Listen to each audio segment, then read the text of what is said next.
Keeping it real today on Night of the Shield.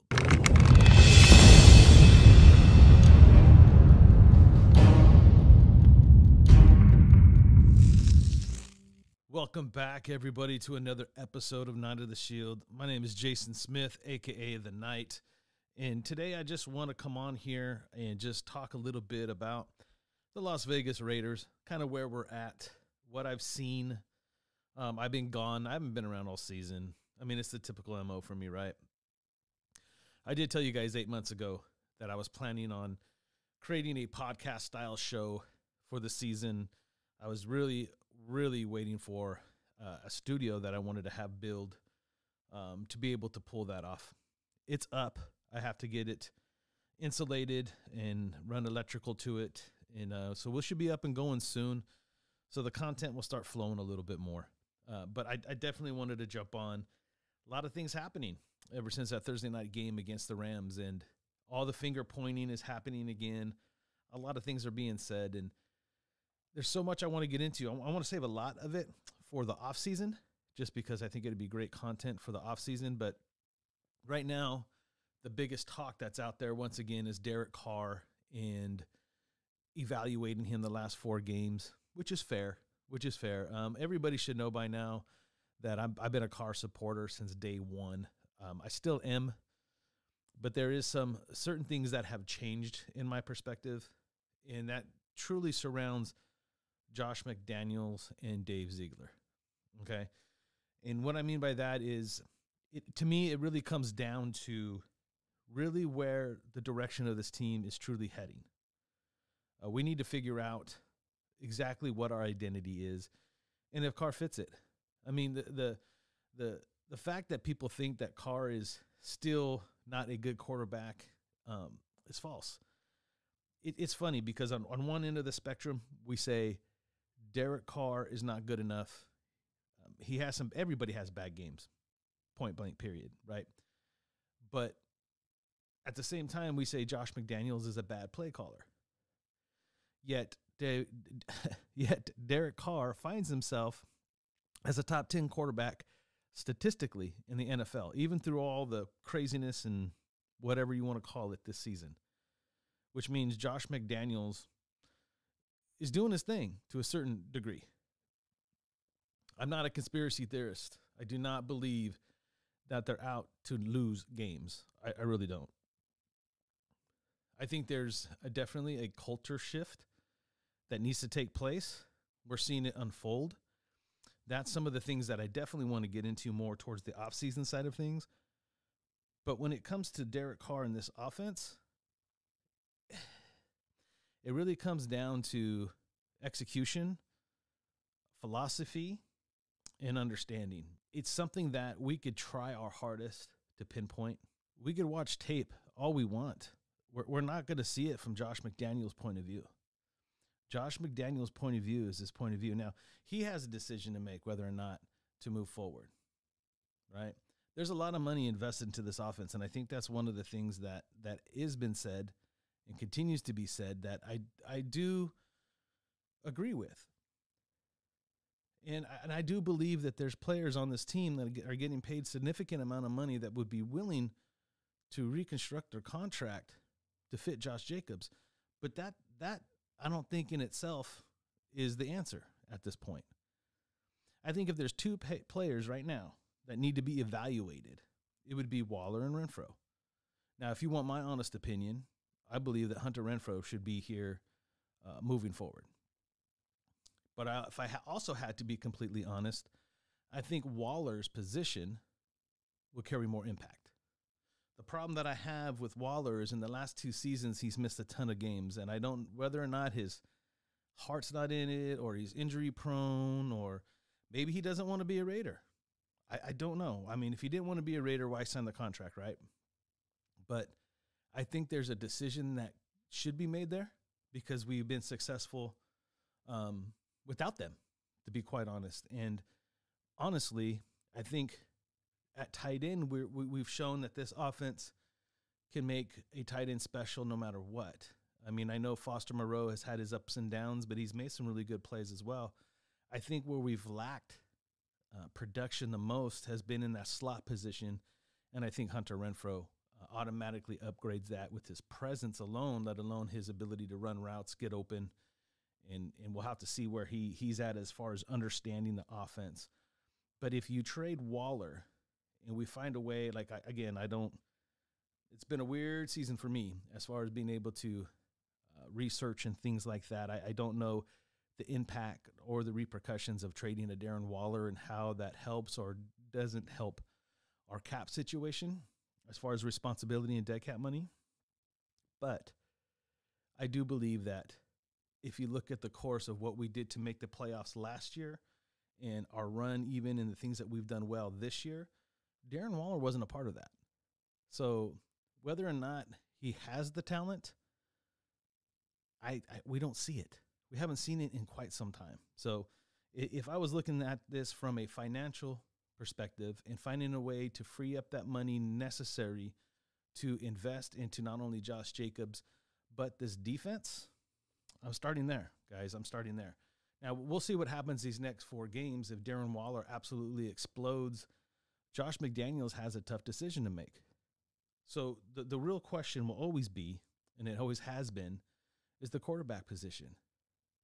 I'm going to tell you right now, the Tom Brady stuff, stop. Just stop. Now, I'm intrigued by Aaron Rodgers. I will listen to offers and see how that whole thing transpires, but I don't want to hear about Love either. I don't want that on the board either. I don't think you win in that department by bringing Love over. Now, in my personal, the way I feel like this should happen is Derek Carr should restructure 100%, and I believe that he will, right?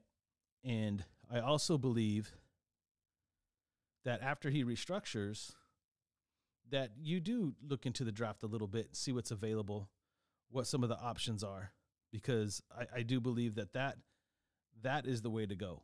I mean, if we're going to move on and we're going to move forward and onward, I think that's where it should start, me personally.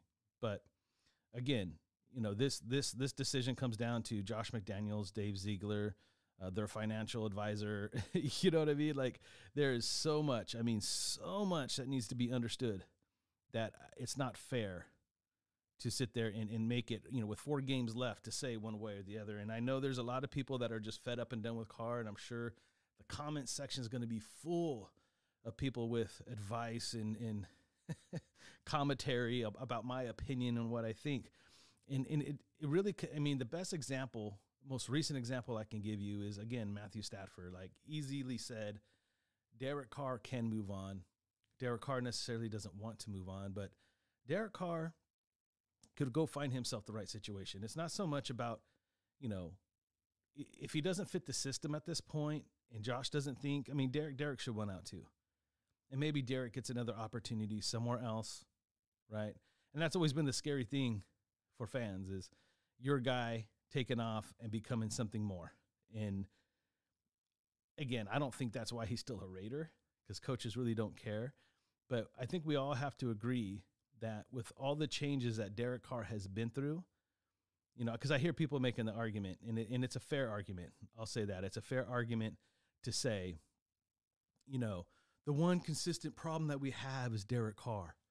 He's the only thing that stays consistent that's here. So, obviously he may be part of the problem. He may be part of the problem. But here's the thing. No matter how much change has happened, defensive coordinators, offensive coordinators, defensive players, offensive players, Derek Carr has also been one of the most consistent things that's still around. Why? Because people that actually make these decisions, people that design offenses, people that call offenses, want Derek Carr. So there is something there that has yet to been unlocked, or should we say more fairly, to be consistently unlocked. Every single time things start to peak and go right, like every time, think about it. He was there. He was there in 2016. He was hitting his peak. Boom, everything changes. They changed to Downing as an offensive play caller. It didn't work out. Moving forward, John Gruden. It took years, but even with Gruden's absence, Carr was able to take that offense, the philosophy, the play calling, and get us into the playoffs. Carr was really starting to hit on all cylinders in Gruden's offense. Whether it's the right offense, the wrong offense for him, or if we didn't have the right personnel, all the other excuses that we give, irrelevant. Carr was doing his thing. Now you fast forward to 1 year in Josh McDaniels' systems, which is arguably said to be just as constructive and crazy and hard to learn as John Gruden's was. And you see the inconsistencies returning. But so for me, this is the way my brain thinks. I'm like, Carr needs more time in this offense. But at the same time, it's like, if it's only going to be for another 2 or 3 years, really by the time he perfects it, we're moving on.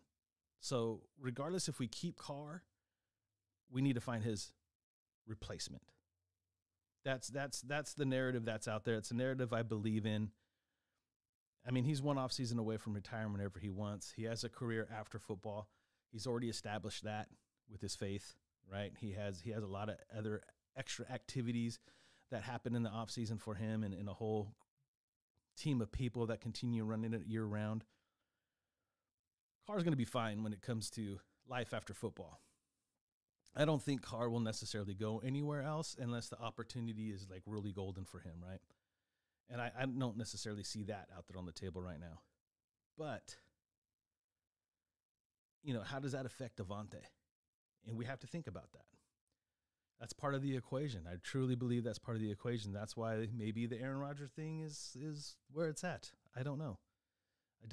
But regardless if he needs more time with Josh or not, I think we all can really come to an understanding to say the writing may be on the wall. I mean, depending on truly how long Carr wants to play and truly how Josh McDaniels truly feels about Derek Carr in his system. Does he know it enough? Does he execute it? Does he see the progression to a point where he's like, next year is going to be fun? Because I'll tell you right now, the biggest problem with our season this year was the expectations that the fans put on this team on a yearly basis, myself included. Although in all fairness, I never really got to put all my opinions out there. I expected us to be the second best team in the AFC West. And we still have an opportunity to at least have that. Don't know if it'll happen, but we'll be a close 2, even if we end up 3. So in some regards, that has the opportunity to make my expectations be okay. I did think that we would be number 2 in the AFC West and have an opportunity to make a run in the playoffs, which is not the case. But some of y'all, to be honest, man, you guys thought we were Super Bowl contenders. Mainstream media too, though.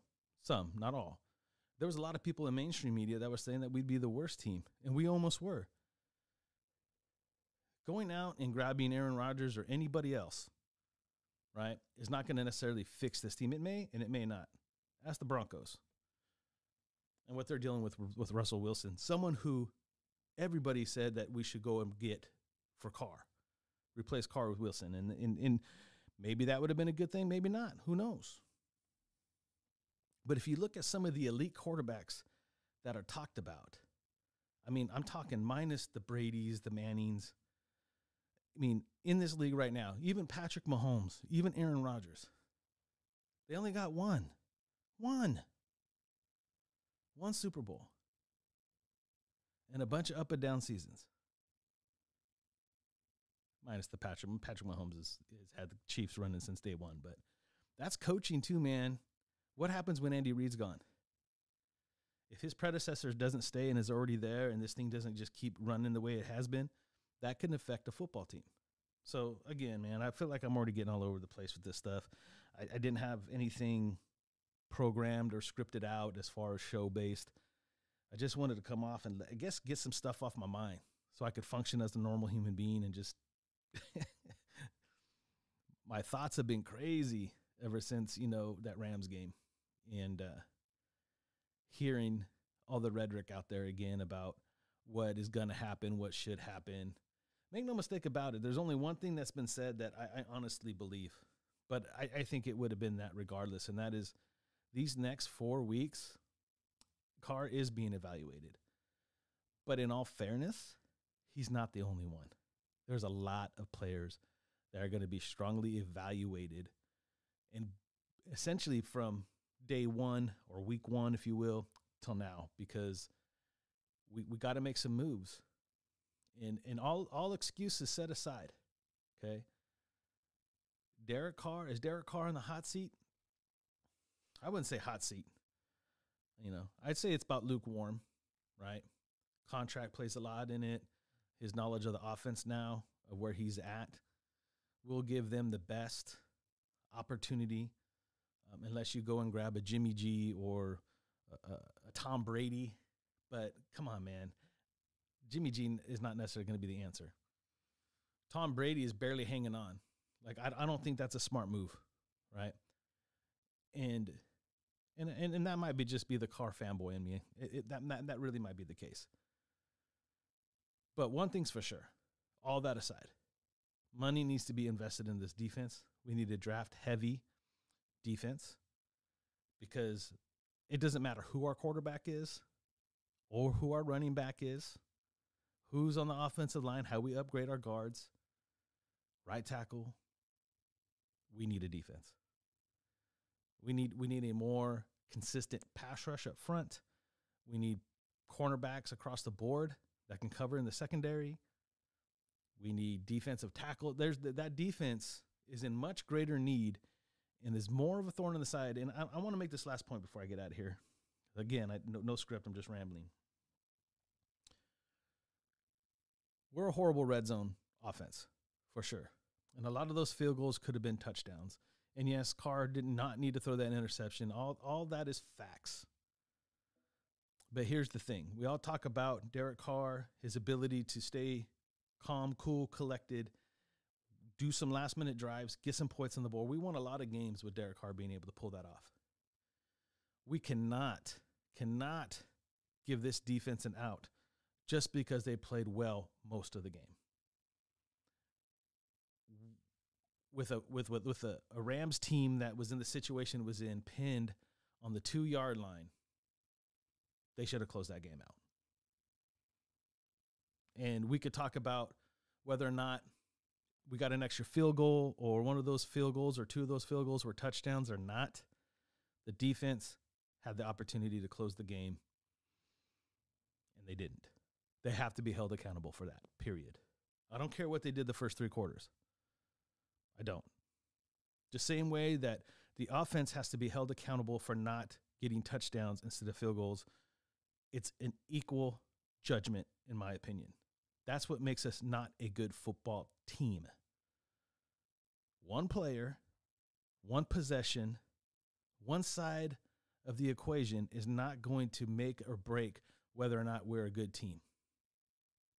There's problems on both sides of the football. But it's more apparent that we are a stronger offense than we are a stronger defense. Fact. And that is what truly needs to change if we're going to make a run. And I think it's more important to say so. Super Bowl is in Las Vegas next year, and all chips are going to be on the table. And I think that's why you see the lack of urgency from McDaniels in this regime, because they know this is the one year that they had to really implement something, evaluate, make the changes necessary to truly try, because we won't know until it's all said and done, try to make a run next year with the Super Bowl in Las Vegas. We'll see. I'm going to bounce out of here. Look forward to more content coming from me. I'm not going to guarantee for this season. I may or may not come back on and talk about some more things. My main focus right now is getting that studio built out. I got to get it finished on the inside, insulated, drywall, paint, electrical, and then go in there and set it up. But next season, 2023, Night of the Shield will be back. I'm going to make a lot of changes, at least on paper right now. I got a lot of changes of how I'm going to approach the channel and what exactly I'm going to cover when it comes to football and the Raiders. So stay tuned. It'll be definitely heavy Raider content, but I think I'm going to challenge myself a little bit more and spread my wings and fly a little bit when it comes to the NFL. So stay tuned, stay posted. Hey, thank you guys for all your years of support. It doesn't matter if I disappear for 8 months, 12 months, 2 years. Every time I come back and do a video, the comment section, it always makes me feel good. The respect, the love, Hey, and it's right back at you guys, because I feel the same about you all. There's a lot of things in my life that I have to deal with from a visual and mental perspective as I deal with all these things I deal with in life. And this has been a great outlet for me. And it's something I want to return to, because it does and always has been something that's helped me mentally. So, and it also kind of promotes that people with visual impairments can do anything. So there's so much that this channel means to me, and I want to put some more love and back into it and just have fun. It's a great release for me. Anyways, with that said, just win, baby, and I'll talk to you guys soon. Take care.